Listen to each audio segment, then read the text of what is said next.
마태복음 14장 25절로 35절까지 말씀을 우리 교독해서 읽도록 하겠습니다. 제가 먼저 한 절 보겠습니다.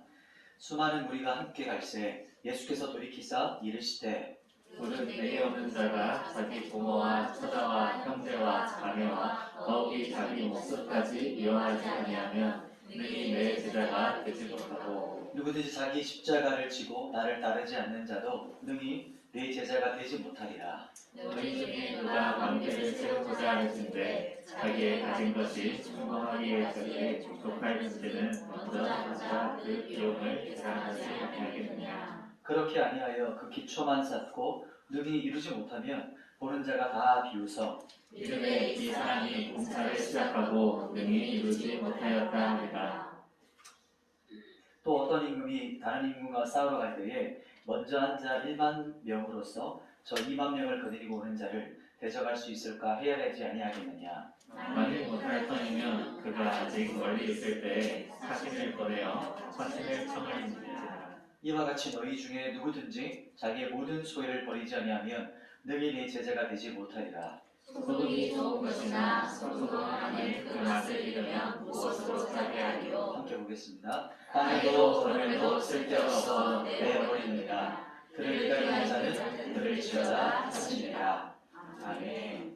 여기 옆 사람께 우리 교제하시고 인사하겠습니다. 축복하겠습니다. 옆자리에 앉으셔서 감사합니다. 네, 우리 감사합니다. 한 번만 더 우리 축복하겠습니다. 앞뒤로 우리 또 인사하시겠습니다. 함께 예배드리게 돼서 영광입니다. 인사하겠습니다. 예배드리게 돼서 영광입니다. 아멘. 네, 감사합니다. 오늘 말씀은 제자로 부르심이라는 제목을 가지고 여러분과 말씀을 나누겠습니다. 제자로 부르심. 제가 하겠죠. 첫 번째는 무리에서 자기 십자가 지는 제자로의 부르심입니다. 그리고 둘째는, 두 번째는 대가를 지불하는 제자로의 부르심입니다. 세 번째는 세상의 소금인 제자로의 부르심, 이 세 부분을 나눠서 여러분하고 말씀을 좀 나누겠습니다. 먼저 우리 첫 번째 무리에서 자기 십자가 지는 제자로의 부르심, 우리 말씀 한번 같이 25절과 26절 말씀, 두 절 말씀을 우리 다 함께 합독해서 보도록 하겠습니다. 25절, 26절입니다. 시작. 수많은 무리가 함께 갈새 예수께서 돌이키사 이르시되 오늘 내게 오는 자가 자기 부모와 처자와 형제와 자매와 더욱이 자기 목숨까지 미워하지 아니하면 능히 내 제자가 되지 못하고. 아멘. 첫 번째는 무리에서 자기 십자가 지는 제자로의 부르심에 대한 부분입니다. 25절 우리가 함께 봤는데 여기서 이제 무리들, 수많은 무리들이 오늘 본문에 등장합니다. 그와 대조적으로 그 다음 절에 있는 25절에서는 제자가 등장하죠. 즉, 이 무리와 제자가 이제 비교되어지는 본문입니다. 그리고 예수님께서 무리를 향해서 말씀하시듯이 오늘 26절에 이렇게 말씀하시죠. 내게 오는 자가 자기 부모와 처자와 형제와 자매를 더욱이 자기 목숨까지 미워하지 아니하면 능히 내 제자가 되지 못하리라. 이렇게 말씀하고 있습니다. 이게 무슨 말일까요? 부모, 처자, 그리고 쉽게 말하면 가족들이죠. 우리가 가장 가까운 가족들, 또 우리의 피부치 같은 가장 소중한 존재를 말합니다. 그런데 예수님께서 뭐라고 하시냐면 그 존재들을 미워하라고 하십니다. 너무 좀 안 맞죠? 그 십계명 말씀이 어떻게 나옵니까? 내 부모를 존경하라 이렇게 나오는데 오늘 본문과 지금 너무 다르고 또 예수님의 가르침에서도 원수를 어떻게 하셨죠? 원수는 사랑하는데 왜 가족을 또 미워해야 되나? 이런 어떤 본문의 모순적인 모습들을 볼 수 있습니다. 가족을 미워하는 게 무슨 말인가? 이런 어떤 모순적인 진리를 성경에서 발견하게 되면 우리가 앞뒤 문맥을 살펴봐야 됩니다. 성경에 그 부분이 아니고 앞뒤 문맥 전체를 바라보면서 해석해야 되는데 그 뜻은 뭐냐면 말씀의 본질을 우리가 깨뚫어서 해석할 수 있어야 된다. 그런 의미를 가지고 있습니다. 여기서 미워하다는 건요. 미워한다는 것은 단어적으로 봤을 때 싫어한다, 미워한다 이렇게 해석하지만 그 문맥과 또 원어, 그 원 동사가 어디서 왔는지를 찾아보면 그것은 단명, 포기, 거절, 부인이라는 안에서 왔습니다. 더 쉽게 말하면 이런 거죠. 제자의 삶이라는 것은 분리된다는 것을 말하는 겁니다. 구별되는 것. 이것이 바로 이제 우선순위를 말하는데요. 제자의 삶은 절대적인 어떤 헌신을 예수님께서 말씀하시는 겁니다. 그것이 어디까지냐면 우리가 본능적으로 사랑하는 존재들, 그냥 당연히 우리가 사랑하는 존재들까지도 예수님께서 뭐라고 하시냐면 그 부분까지도 분리해야 된다, 잘라내야 된다, 이렇게 말씀하고 있는 것이죠.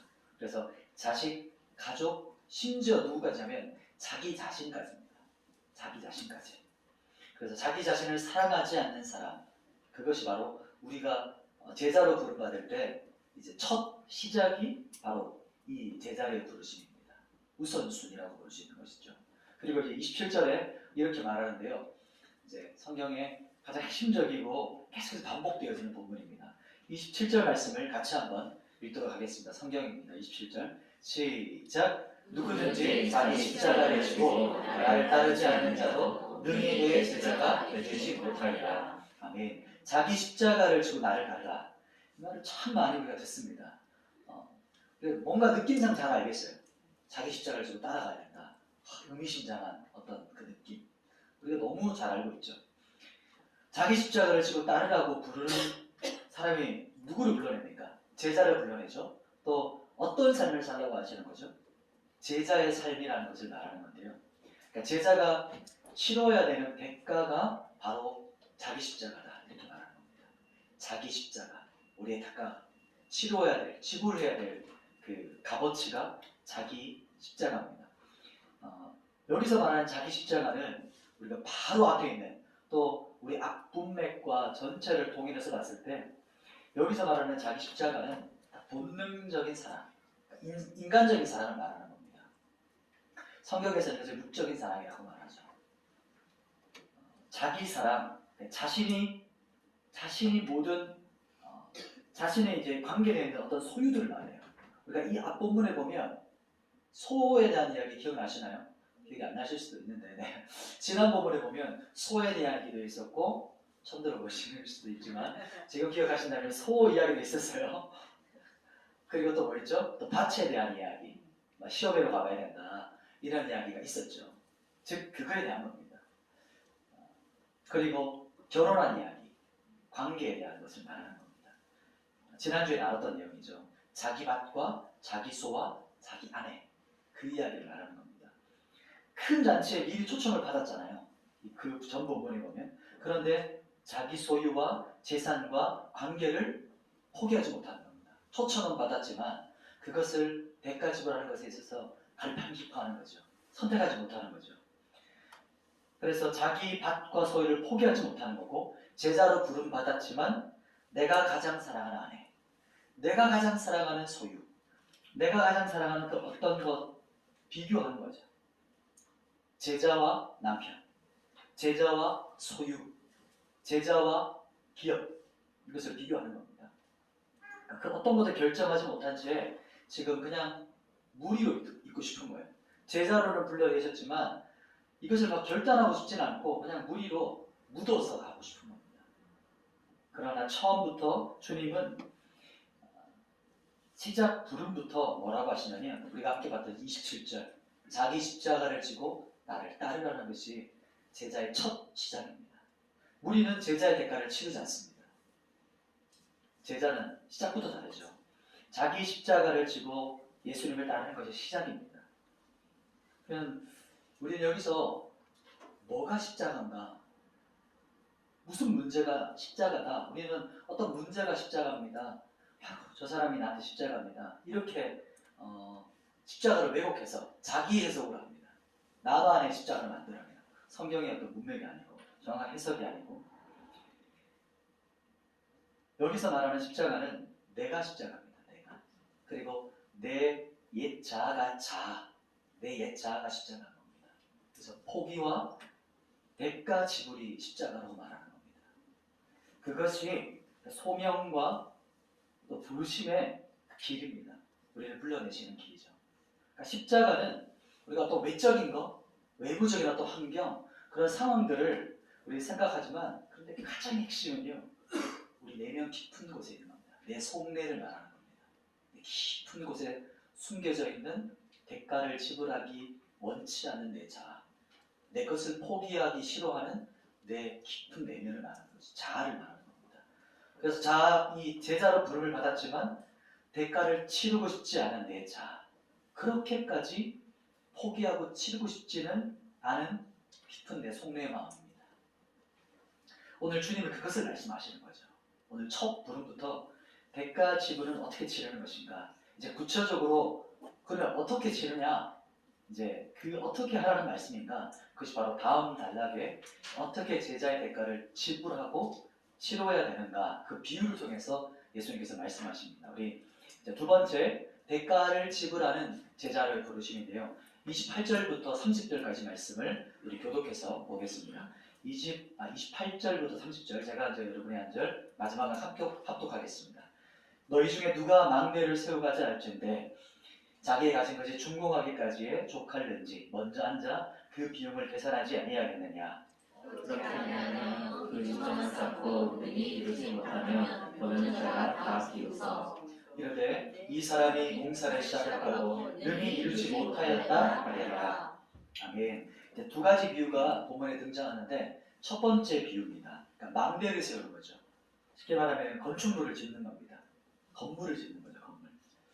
건물을 짓는데 당연히 설계도면을 만들었겠죠. 설계를 미리부터 했을 것이고 또 계획해서 짓습니다. 예전에 제가 공사하는 거를 이렇게 제가 공사를 한 건 아니지만 가장 가까이서 본 적이 있습니다. 한 5층짜리 5층 더 조금 아무튼 층고가 높았기 때문에 꽤 높은 층에 건물을 짓는 것을 이제 옆에서 이제 보게 됐는데 건물 그렇게 크다면 크고 작다면 작은 어떤 건물인데도 불구하고 얼마나 오래 걸리는지 그걸 좀 봤습니다. 그리고 얼마나 이렇게 아주 디테일하고 세부적인 것까지 계산되어 있고 심지어 콘크리트 부을 때 기초공사 막 붙지 않습니까? 그리고 콘크리트 하는 거랑 그다음에 틀을 다 만들어 놓고 시멘트 쫙 부을 때 그때 리메이크 콘차들이 쫙 줄 서 있는 거 한치의 오차도 없이 절대 그 시멘트가 부을 때 멈추지 않게끔 그 스케줄을 쫙 짜는 어떤 이야기를 듣고 처음 이제 시공업체를 뭐 선택하고 뽑고 또 의사소통하고 결정하고 이런 것들을 옆에서 보면서 정말 복잡하구나. 그리고 소장님이라는 분은 진짜 와 힘들겠다. 그 전체를 총괄하는 소장님 보니까 와 하루 스케줄이 아니고 1시간, 2시간 막 스케줄로 이 모든 일정이 돌아가더라고요. 그러니 근데 오늘 본문의 이 비유는 이제 기초공사로 들어간 거거든요. 기초가 들어갔는데 기초를 받고 기초만 쌓으려고 하는데 29절에 보면 기초를 쌓고 능히 이르지 못했다. 이렇게 예를 드는 거죠. 큰 공사로 지금 구덩이를 갔는데 공사가 지금 멈춰버린 겁니다. 예전에 있었던 그 지역에서도 건물이 짓다가 난 건물들이 많이 지나가다 보게 되거든요. 아파트를 분명히 올리고 있었는데 멈췄어요. 왜 멈췄을까요? 그 돈을 받은 사람이 도망가거든요. 막 그런 사기 치는 사람들. 건물 하는 것처럼 보였다가 가지고 가고. 뭐 이 본문에서는 그것과 조금 다른 얘기지만 이런 것을 보면 기초는 쌓은 것 같은데 그냥 너무 막 안 좋아 보이죠. 민폐처럼 보입니다. 기초만 있는 모습을 보면. 큰 공사로 시작한 그 기초가 구덩이만 파고 기초만 시작했는데 더 이상 비용을 계산하지 못하는 겁니다. 더 이상 공사가 진척되지 못하는 거죠. 더 나가지 못하는 겁니다. 무슨 말이냐면 이 본문에서 이 비유에서 말하는 것은 제자로 부름을 받았습니다. 따르다가 제자로의 부름을 받고 따르다가 더 이상 대가를 지불하지 않는 겁니다. 더 이상 대가를 지불해야 될 영역에서 더 이상 계산을 하지 않는 것이죠. 앞 단락에서 나오는 것들을 같이 본다면 그 부분이죠. 가족에 대한 대가 지불, 그리고 형제와 자매에 대한 대가 지불, 그리고 자기 자신을 내려놓아야 되는 대가 지불을 하지 않는 겁니다. 오늘 본문의 앞 문맥에서는 그 더 앞에 있는 이야기에서 봤을 때는 소에 대한 것, 밭에 대한 것, 결혼 관계에 대한 대가지불 하지 않는 것을 말합니다. 여기서 대가지불이라는 것은 동일하게 우선순위를 말합니다. 우선순위. 대가를 지불한다는 것은 가장 중요한 어떤 것들. 가족을 버리는 게 아니죠. 미워하라고 해서 여기서 가족 완전히 내팽개치고 없는 사람처럼 무시하고 살아가는 것이 아니고 우선순위를 말하고 있는 겁니다. 부부를 버리라고 미워하라고 해서 여기서 부부 이혼하라는 뜻이 아니죠. 우선순위를 말하는 겁니다. 무슨 우선순위냐면 사랑에 대한 우선순위입니다. 내가 무엇을 더 사랑할 것이냐. 나의 사랑이 첫 번째가 누구냐. 가장 사랑하는 핵심이 누구냐. 첫사랑, 처음 사랑. 예수님께서 에베소 교회를 향해서 말씀하신 그 처음 사랑 기억나시죠? 그 책망. 네가 모든 것을 수고하고 네가 엄청나게 여기까지 달려왔던 거 내가 너무 잘한다. 네가 힘써 달려왔던 거. 그런데 너 잠시 돌아봐라. 네가 그 처음 사랑 어디 있느냐. 처음 사랑을 네가 잃어버렸다. 이렇게 말하는 것처럼 우리가 최선을 다해서 섬기고 봉사하는데 처음 그 사랑이 아닌 겁니다. 외적으로는 똑같은데 외부적으로는 똑같은데 우리의 깊은 속내가 달라져 있는 것이죠. 예수님을 사랑하는데 예수님은 사랑해요. 그런데 최우선순위는 아닌 겁니다. 예수님을 사랑하는데 나 자신보다는 아니라는 뜻이죠. 예수님을 사랑하는데 남편과 아내보다는 아니라는 거예요. 예수님은 여전히 사랑하고 있는데 나 자신이 더 사랑하고 있다는 것이죠. 제자로 부름을 받았지만 우선순위를 제대로 하지 않으면 제자로서 끝까지 갈 수 없다라는 의미를 여기 비유에서 말하는 겁니다. 두 번째 비유가 이제 나타납니다. 두 번째 비유가 31절과 31절에서 33절까지 말씀인데 이번에도 한번 교독하겠습니다. 31절부터 33절까지 말씀을 또 교독하고 마지막 절을 같이 읽겠습니다. 또 어떤 임금이 다른 임금과 싸우러 갈 때에 먼저 앉아 1만 명으로서 저 2만 명을 거느리고 오는 자를 대적할 수 있을까 헤아리지 아니하겠느냐. 만일 못할 것이면 그가 아직 멀리 있을 때에 사신을 보내어 사신을 청하리라. 이와 같이 너희 중에 누구든지 자기의 모든 소유를 버리지 아니하면 능히 내 제자가 되지 못하리라. 아멘. 이 전쟁에 대한 이야기입니다. 지금도 우리 러시아와 우크라이나가 전쟁 중이죠. 엄청난 대가집을 전 세계가 지금 그 전쟁에 뛰어들어서 함께 전쟁하는 것과 마찬가지입니다. 오늘 본문의 이 비유에서는 전력을 서로 비유하는 겁니다. 1만 명을 가진 이 어떤 나라 그리고 2만 명을 가진 나라 서로 싸우기 전에 서로의 전력을 비교하지 않겠냐 이렇게 말합니다. 예전에 한번 영화로도 아주 유명한 영화로도 나왔는데 우리나라 역사를 영화화시킨 남한산성 영화 아시죠? 남한산성이 그런 이 비유에 정말 비슷한 비유입니다. 우리나라가 얼마나 치욕을 당했습니까? 화친을 맺으려고 할 때 어떤 일을 당했죠? 그 앞에 막 조아리고 머리를 굽히고 그런 어떤 치욕했던 그 사건. 이 부분이 바로 그 이야기입니다. 전략이 뛰어나거나 무슨 방법이 있으면 모르지만 비교해보고 안 되면 화친을 맺어라. 이게 지혜로운 것이다. 이렇게 비유해서 말하고 있는 것이고 그리고 싸우지 않고 문제를 해결하는 것이 얼마나 지혜로운 것이냐. 그런데 화친이 그냥 우리 친하기 전에 이렇게 말하면 끝인가요? 그렇게 될까요? 미안해 이렇게 하면 끝이 날까요? 남한산성 영화만 봐도 아시죠? 그 대가를 치러야 됩니다. 화친하려면 나에게 있어 가장 소중한 것을 상대 군대 장관 앞에서 혹은 왕에게 보내야 됩니다. 치욕을 당해야 하는 거죠. 대가를 치러야 되는 겁니다. 우리가 당신 나라에 순복한다는 어떤 명확한 표시를 해야만 이 화친이 이루어질 수 있는 거죠. 그리고 그 앞에 화친 맺어달라고 호소하고 엎드리고 그것이 바로 대가지불입니다. 핵심을 이제 적용해서 우리가 함께 보겠는데요. 우리가 예수님을 따르는 이 제자의 삶도 마찬가지라는 겁니다. 정확한 분별력 그리고 판단력을 가지고 결정해야 된다는 것이죠. 그러니까 군주가 여기서 잘못 결정해서 끝까지 버틴다. 어떤 일이 벌어지겠습니까? 자기 하나 죽는 것으로 끝나는 게 아니고 어떻게 되죠? 나라가 그냥 멸망하는 겁니다. 이처럼 정확한 분별력과 판단력으로 주님을 따라야 한다. 그리고 제자로 따른다는 것은 정확한 대가를 지불하는 것이다. 무엇이 먼저인가? 무엇을 포기할 것인가? 그리고 무엇을 대가로 비용을 지불할 것인가? 그러니까 위에서 나는 비유를 통해서 우리에게 생각하게 하시고 또 깊이 판단하게 하시고 우리로 다시 돌아보게 하는 것이 오늘 바로 본문의 비유입니다. 그래서 두 번째는 대가를 지불하는 이 제자리의 부르심은 정확한 대가를 지불해야 한다는 것입니다. 이게 첫 번째와 두 번째 비유의 핵심적인 이야기입니다. 이제 마지막 세 번째 대지인데요. 세 번째는 세상의 소금인 제자로의 부르심입니다. 우리 34절, 35절 두 절 말씀을 우리 합독해서 같이 한번 읽겠습니다. 34절, 35절입니다. 같이 읽습니다. 시작. 소금이 좋은 것이나 소금도 많은 맛을 잃으면 무엇으로 짜게 하리요. 땅에도 어른에도 쓸데없어 내버리느니라.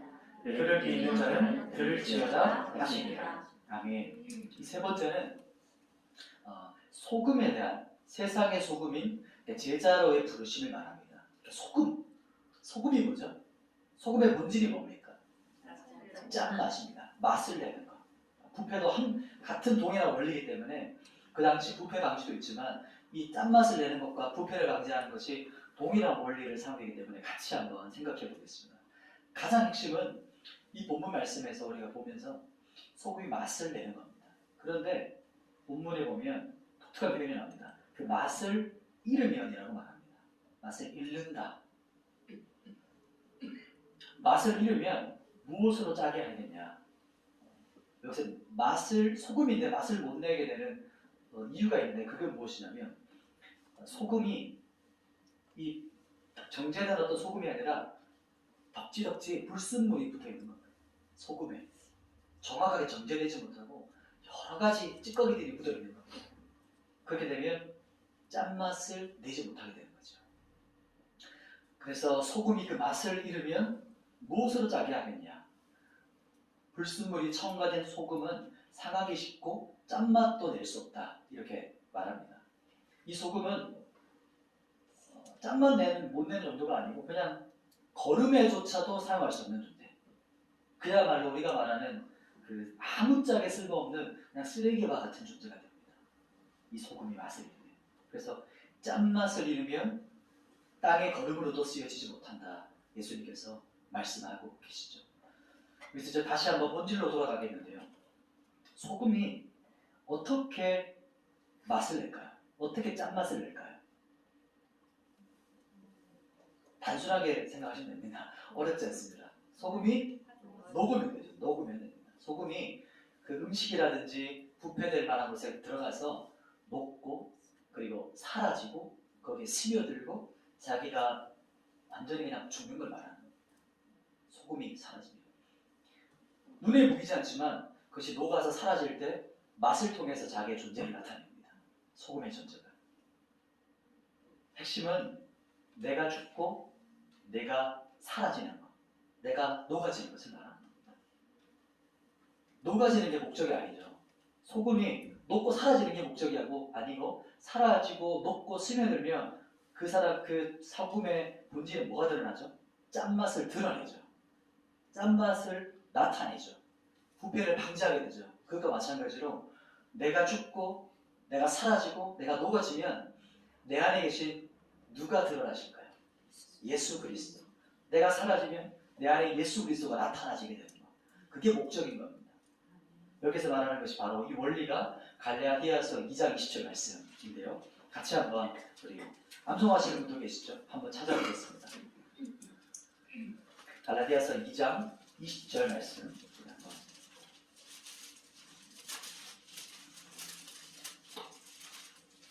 갈라디아서 2장 20절 같이 한번 읽겠습니다. 시작. 내가 그리스도와 함께 십자가에 못 박혔나니 그런즉 이제는 내가 사는 것이 아니요 오직 내 안에 그리스도께서 사시는 것이라.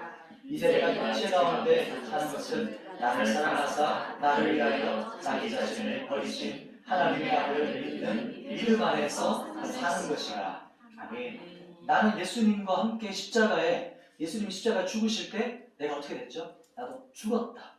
못 박혀 죽었나니. 과거 완료입니다. 나는 완전히 죽고 사라졌다. 그렇게 말하고, 그리고 뭐라고 말했냐면, 내가 장사지난 바 되었고, 그리고 이제 내가 드러나는 것은, 내가 죽고 나서 내가 나타나는 것은 내가 아니요 내 안에 계신 예수 그리스도니라. 이렇게 말합니다. 나는 죽었고 내 안에 예수님이 부활하셨다. 그때 우리는 맛을 내는 겁니다. 그때 우리가 향기를 내는 것이고, 내가 죽으면, 내가 사라지면, 내가 녹으면 맛이 납니다. 내가 죽으면 예수님이 사시고, 내가 녹으면 예수님이 나타나시고, 내가 사라지면 예수님이 드러나십니다. 그래서 우리 교회도 마찬가지죠. 우리 가정도 마찬가지고, 우리의 개인적인 모습도 마찬가지인 것처럼 모든 성도들이 그리스도와 함께 장사지는 바 되고 나면 교회가 누구로 풍성할까요? 예수 그리스도로 풍성하게 되는 거죠. 짠맛으로 풍성하게 되는 겁니다. 이것을 바로 이제 요한복음에서 또 같은 원리가 나오는데, 요한복음에 같은 원리 하나의 밀 비유가 나옵니다. 우리 본문 나오죠. 우리 요한복음 12장 24절 말씀인데, 이 본문도 같이 한번 읽어보도록 하겠습니다. 요한복음 12장 24절 같이 읽습니다. 시작. 내가 진실로 진실로 너희에게 이르노니 하나의 밀이 땅에 떨어져 죽지 아니하면 하나님 그대로 있고 죽으면 많은 열매를 맺느니라. 아멘. 하나의 밀이 땅에 떨어졌습니다. 근데 어떻게 됩니까? 땅으로 들어가서 썩으면 이제 열매가 나타나기 시작합니다. 열매가 맺혀지기 시작합니다. 그러나 죽지 않고 있으면 어떻게 되죠? 그냥 혼자입니다. 하나를 그대로. 시골에 가면, 저희 시골도 그런데, 시골에 가면 이제 음식 구덩이를 이렇게 파놓거든요. 음식 남은 거 쓰레기. 그래서 크게 파놓고 계속 거기다가 이제 구덩이에다 음식을 버리죠. 계속 쌌습니다. 그 음식들이 차곡차곡 쌓여가지고 어느 순간 되면 진짜 사람 키만큼 높아지기도 하고 엄청 큰 이제 더미가 되죠. 그 안에서는 어떤 일이 일어날까요? 난리가 나죠. 가스와 이제 냄새가 나게 진동을 합니다. 근데 그게 지금 안에서 뭐가 되고 있는 겁니까? 발효가 되고 썩어져 가고 있는 거죠. 그래서 한 1년이 지나고 혹은 오래 묵혀둔 2, 3년 된 그 음식물 찌꺼기 발효된 것을 모아서 밭에다가 어떻게 되죠? 거름으로 뿌립니다. 썩을 때, 죽을 때 일어나는 영적인 원리를 말하는 겁니다. 세 번째 말하는 것은 세상의 소금인 제자를 부르시면 나는 죽고 예수가 사는 부르심을 말하는 겁니다. 말씀을 정리하겠습니다. 첫 번째, 오늘 말씀에서 무리에서 이제 자기 십자가 지는 제자로의 부르심을 우리가 봤습니다. 십자가 진다고 할 때 우리가 십자가를 오해하기도 하는데, 가장 핵심은 내 가장 깊은 내면 내 자아를 말하는 겁니다. 그리고 우선순위, 구별되고 분리되는 거룩한 삶에 대한 부르심. 그 첫 번째 제자로, 무리로 있었던 내가 이제는 예수님의 제자로 시작하는 그 부르심입니다. 두 번째는 대가를 지불하는 제자로의 부르심입니다. 제자로 부름을 받았지만, 제자로 부름을 받았는데 우선순위가 제대로 되지 않으면, 그러니까 끝까지 제자로의 삶을 갈 수 없다는 것을 말하는 그 비유, 두 가지 비유가 있죠. 제자로 따르는 것은 정확한 대가 지불을 해야 한다는 것을 말하고 있죠. 마지막 세 번째는 세상의 소금인 제자를 부르시면 핵심은 나는 죽고 예수가 사는 부르심입니다. 핵심은 내가 죽는 겁니다. 죽기 위한 목적이 아니고, 왜 죽냐? 그리스도가 나를 통해 드러나기 위해서, 그리스도가 영광 받으시기 위해서, 그분이 나를 통해 나타나기를 갈망하기 때문에 그분을 갈망하는 것이고, 내가 죽었다라고 고백하고 실제 그 믿음으로 사는 것을 말하는 것입니다. 내가 사라지는 것, 내가 녹아지는 것, 내가 사라지고 예수님이 드러나고, 내가 죽고 예수님이 나를 정복하시고 사시는 것. 이것이 바로 오늘 이 본문 말씀의 마지막 핵심적인 이야기입니다.